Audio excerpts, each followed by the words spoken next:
ಜನಶ್ರೀ ನ್ಯೂಸ್ಗೆ ಸ್ವಾಗತ. ನಾನು ನಿತಿನ್ ಮಂಜುನಾಥ್.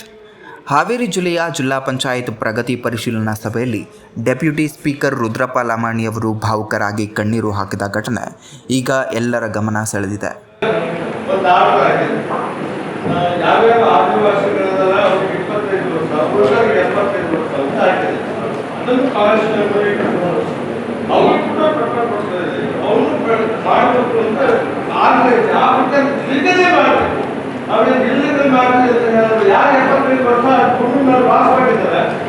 ಸಾಕ್ಷಿಗಳನ್ನು ಒದಗಿಸಿ ಅಥವಾ ಹಿರಿಯ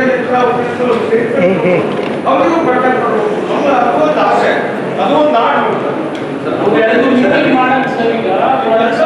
ಮಾಡೋದ್ರಿಂದ ಯಾರು ಮಾಡಿ ಮೀಟಿಂಗ್ ಮಾಡೋಣ, ಒಂದು ಮೀಟಿಂಗ್ ಮಾಡೋಣ ಮಾಡಬೇಕಾದ್ರೆ ಡೆಡ್ಲೈನ್ ಒಳಗೆ ಮೀಟಿಂಗ್ ಮಾಡಿ ಅದನ್ನ ಅರೇಂಜ್ ಮಾಡಬೇಕು.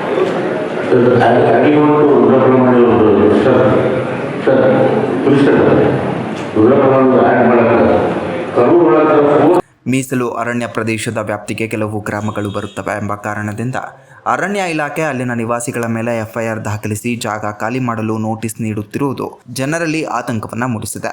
ಗುತ್ತಲ ತಾಂಡ, ಕರೂರು ಸೇರಿದಂತೆ ಹಲವು ಗ್ರಾಮಗಳ ಬಡವರು ದಶಕಗಳಿಂದ ಅಲ್ಲಿ ವಾಸಿಸುತ್ತಿದ್ದರೂ ಈಗ ಸ್ಥಳಚ್ಯುತರಾಗುವಂತಹ ಪರಿಸ್ಥಿತಿಯನ್ನು ಎದುರಿಸುತ್ತಿದ್ದಾರೆ.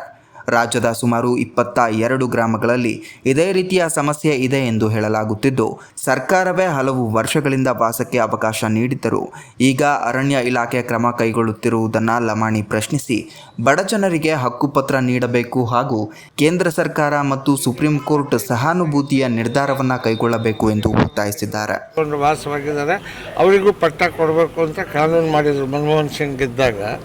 ಅದೆಲ್ಲವೂ ಇದ್ದಾಗೂ ಸಹಿತ ಈ ಫಾರೆಸ್ಟ್ ಡಿಪಾರ್ಟ್ಮೆಂಟವರು ಸಾರ್ವತ್ರಿಕವಾಗಿ ಒಂದೇ ಸಾರ್ವಭೌಮ ಅಧಿಕಾರವನ್ನು ನಡೆಸ್ತಾ ಇದ್ದಾರೆ.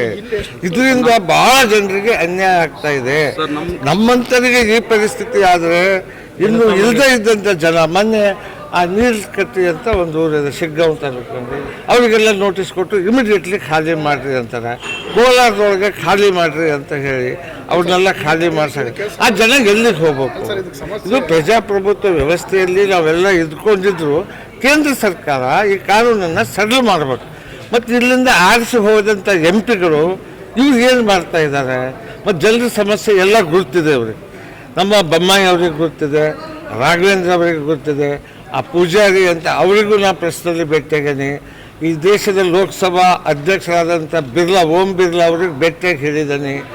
ನಮ್ಮ ಪ್ರಯತ್ನಗಳನ್ನು ಎಲ್ಲ ರೀತಿಯಿಂದ ಮಾಡಿದ್ರ ಜೊತೆಗೆ ಅಧಿವೇಶನ ನಡೆದಾಗ ಕಳೆದ 3 ಅಧಿವೇಶನಗಳ ಹಿಂದೆ ಯಾರ್ಯಾರು ಎಷ್ಟು ಅದಾರ ಅವ್ರಿಗೆ 25 ವರ್ಷ ಕೊಟ್ಟಿದ್ದೀರಿ, ಯಾರು ಜನರಲ್ಲಾಗಿ ವಾಸವಾಗಿದ್ದಾರೆ 75 ವರ್ಷ ಕೊಟ್ಟಿರಿ, ಇವ್ರಿಗೂ 25 ವರ್ಷ ಕೊಟ್ಟು ಇವರಿಗೂ ಪಟ್ಟ ಕೊಡ್ತಕ್ಕಂಥ ವ್ಯವಸ್ಥೆ ಮಾಡಿರಿ ಅಂತ ಹೌಸ್ನಲ್ಲಿ ಇನಾನಿಮಸ್ಲಿ ರೆಸೊಲ್ಯೂಷನ್ ಪಾಸ್ ಮಾಡಿದ್ರು. ಸರ್, ನಮ್ಮ ಹಾವೇರಿ ಜಿಲ್ಲೆದಾಗ ಎಷ್ಟು ಇಲ್ಲ ಇನಾನಿಮಸ್ಲಿ ರೆಸೊಲ್ಯೂಷನ್ ಪಾಸ್ ಮಾಡಿದರೆ ಕೇಂದ್ರ ಸರ್ಕಾರದವರು ಅದನ್ನು ರಿಜೆಕ್ಟ್ ಮಾಡಿ ವಾಪಸ್ ಕಳಿಸ್ತಾರೆ.